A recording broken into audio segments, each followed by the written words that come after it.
Welcome back, DPReview TV viewers. It is Chris Nichols here, and we are coming to you on a beautiful winter's day out here in the mountains of Kananaskis because we've got a really cool product to look at today. We've got the Sony G series 16-35 f4PZ. That stands for power zoom.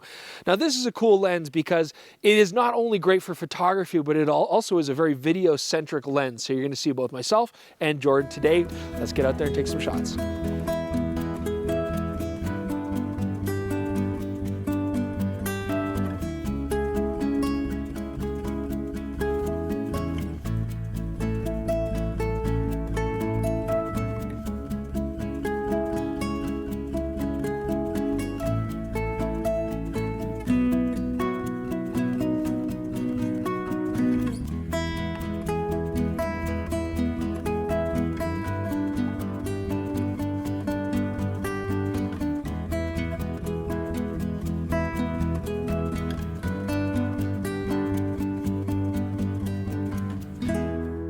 So it's interesting now that Sony's come out with another 16-35 f4 lens, because up to this point, it's just been the Zeiss 16-35 f4. And, you know, it was a decent lens, certainly well built. I'm curious to see what a lighter weight lens like this can do.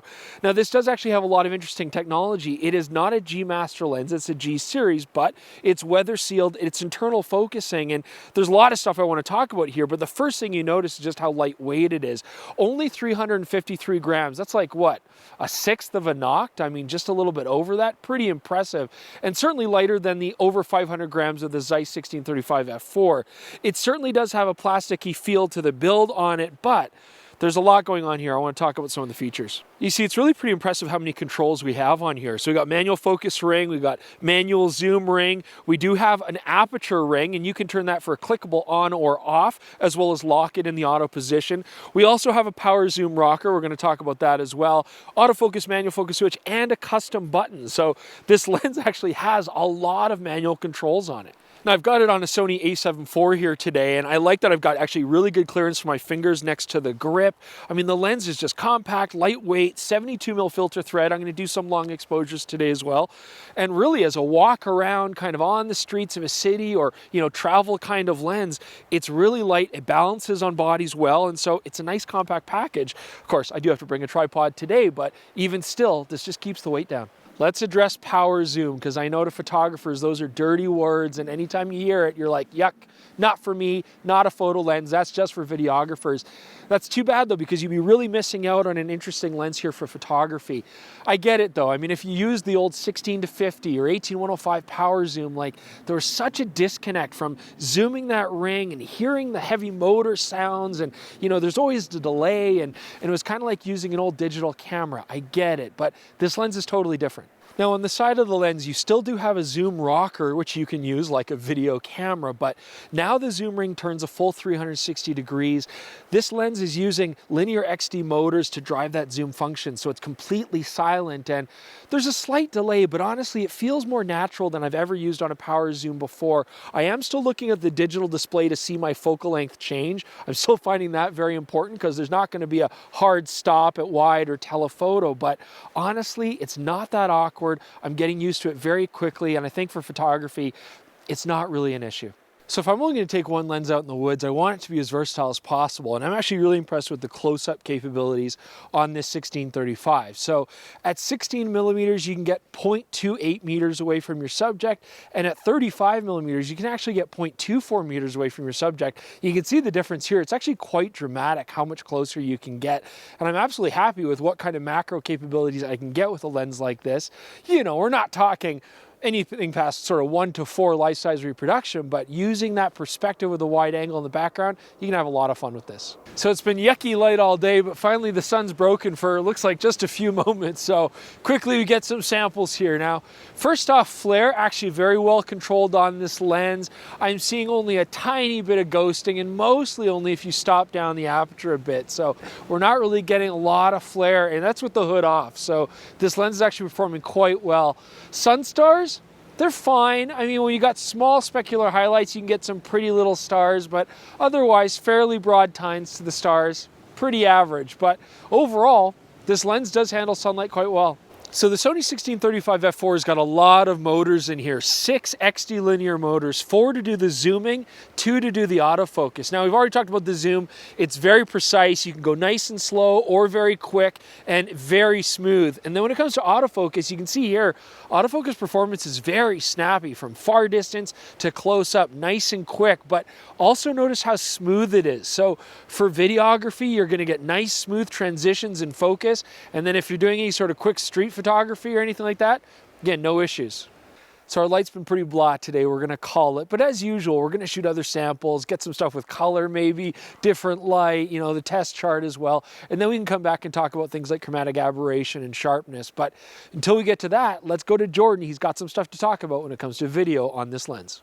All right, it's Jordan here to talk about the video capabilities of this lens. Hang on though, Jordan, hang on. I can still see the back of your house. Here, can you put it in Super 35 mode? We can just punch in? No, we're in Super 35. We're punched in, so. Okay. Stupid 35mm lenses. Everyone please subscribe so we can afford a bigger background so this doesn't happen. So because this is a power zoom lens, the first thing I wanted to check are some of the really essential features for video shooters. First of all, breathing, and you can see here there's very little breathing at both ends of the zoom range. I am hugely thankful because a lot of the recent Sony lenses have had terrible breathing issues, but video lens, we're not seeing that issue here. The other thing I'm always really concerned about is when you're doing a quick zoom with a lot of these lenses, with a lot of the distortion done in software, you'll see the edge of the frame warping as you zoom in and out. But again, as you can see here, we're not really seeing that effect with this lens. So this is one where you can pull focus mid-shot and zoom mid-shot without a lot of weirdness. And this is an awesome value for video shooters because if you're looking for a native E-mount full frame ultra wide zoom lens with a power zoom, you're looking at Sony 1635 T3.1 for $5,500. So this is an awesome value.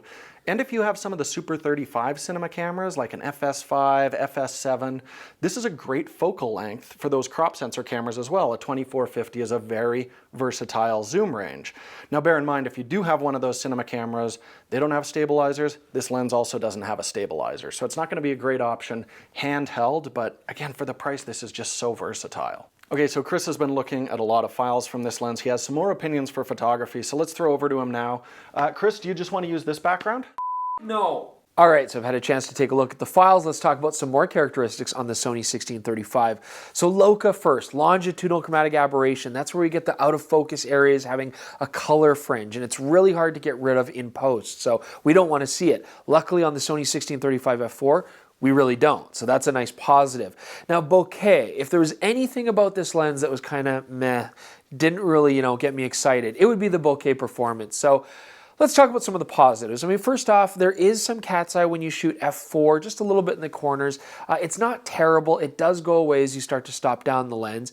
And honestly, even stop down, it was quite round, the Bokeh balls that were created. I thought it would be more polygonal, given that there's only a 7-bladed aperture on this lens. However, when it came to specular highlights, the Bokeh balls, so to speak, you get a lot of onion rings, and it's just kind of distracting. And I noticed that too from areas that are out of focus going to in focus. The out of focus areas can look a little bit busy, It's not terrible, and let's keep in mind here as well, a 1635 f4 isn't really the kind of lens that you go to for shallow depth of field. I mean, for landscape stuff where I was often shooting a lot at f8 or f11, this is really going to be a non-issue, but overall, yeah, bokeh on this lens, not very pleasing.